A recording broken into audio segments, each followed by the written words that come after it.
I'm Heath Lambert, and you're listening to Marked by Grace, a podcast applying the grace of Jesus to all of life.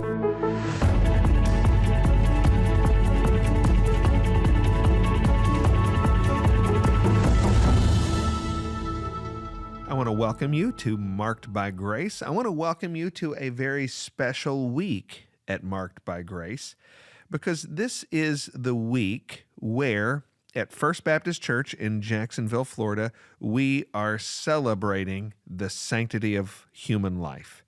This is the week in the life of our congregation where I have said we are going to celebrate the sanctity of human life regardless of who is the president, regardless of whether there is an official proclamation. We just are going to be a church in the midst of a culture of death that celebrates life.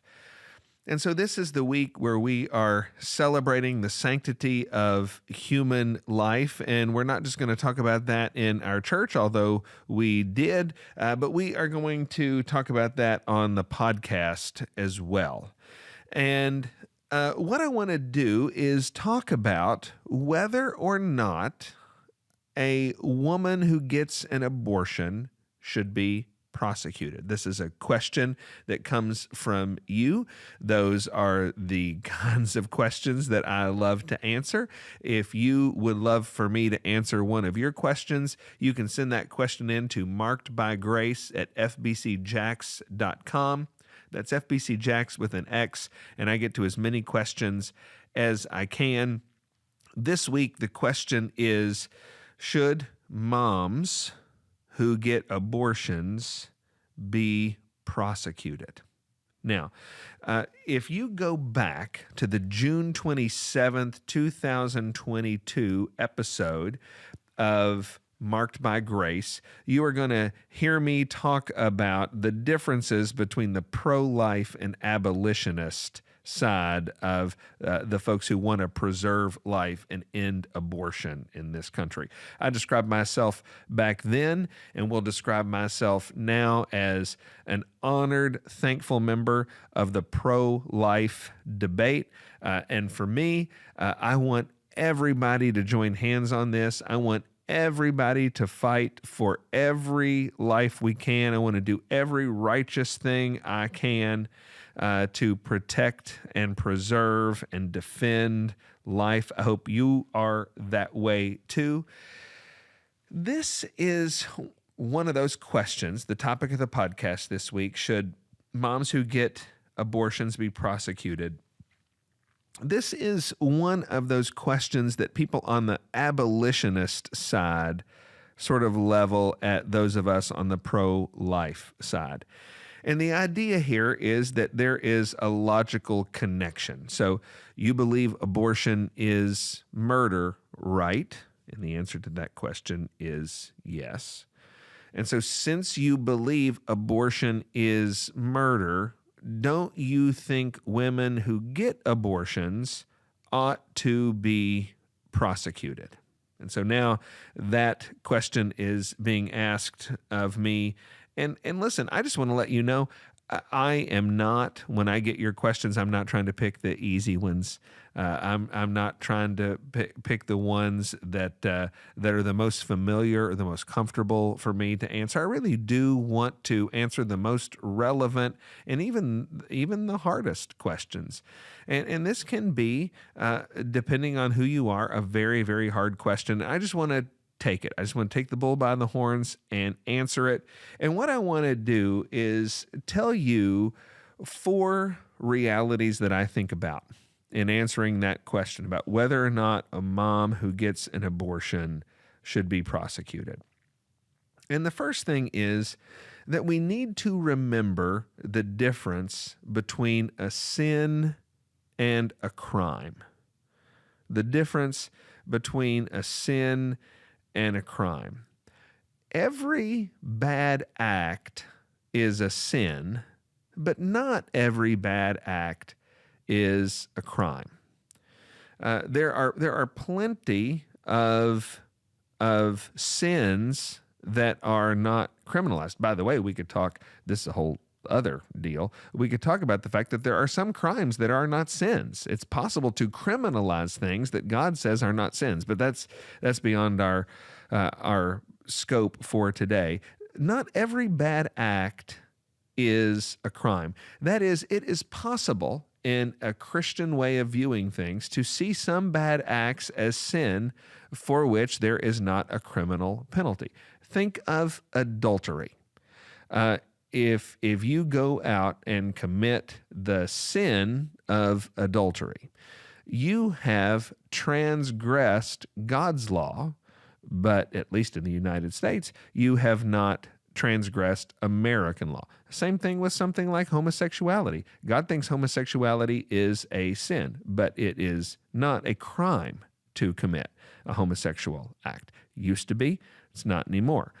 So we need to remember the difference between a sin and a crime. So when someone says, well, you think abortion is murder, but you don't think we ought to prosecute women who have had an abortion, and that argument is somehow supposed to make it seem like that it weakens our view of bad acts as sins. Well, there's plenty of things that we think are sins that are not crimes. Lying in most contexts is a sin, but it's not a crime. So it's possible for us to look at an act and say, I think that's really bad. I think God hates that. I think that's a terrible sin, without then making the next step of criminalizing that behavior. That's the first thing I'd say. Second thing I'd say is, listen, we are not at this point in the debate.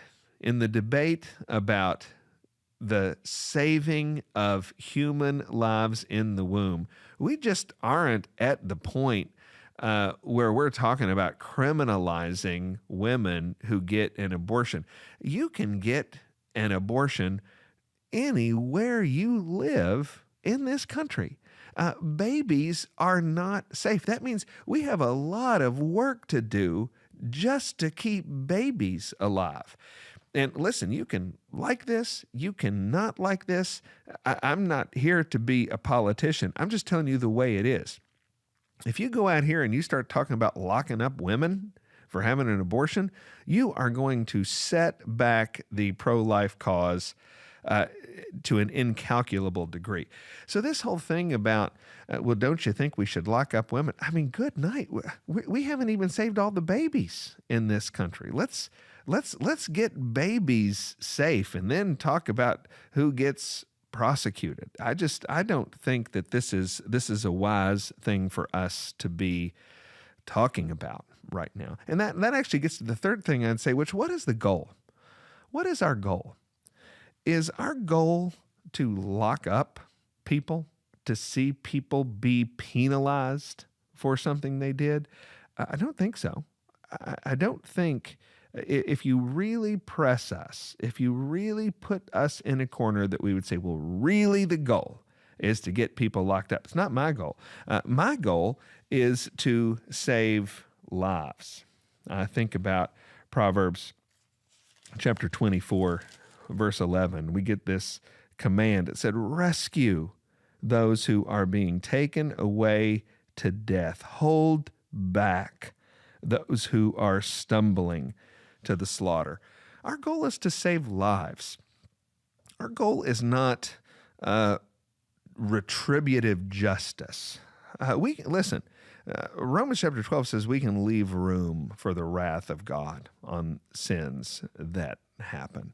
I just don't make it my goal that we've got to lock up every sinful offender.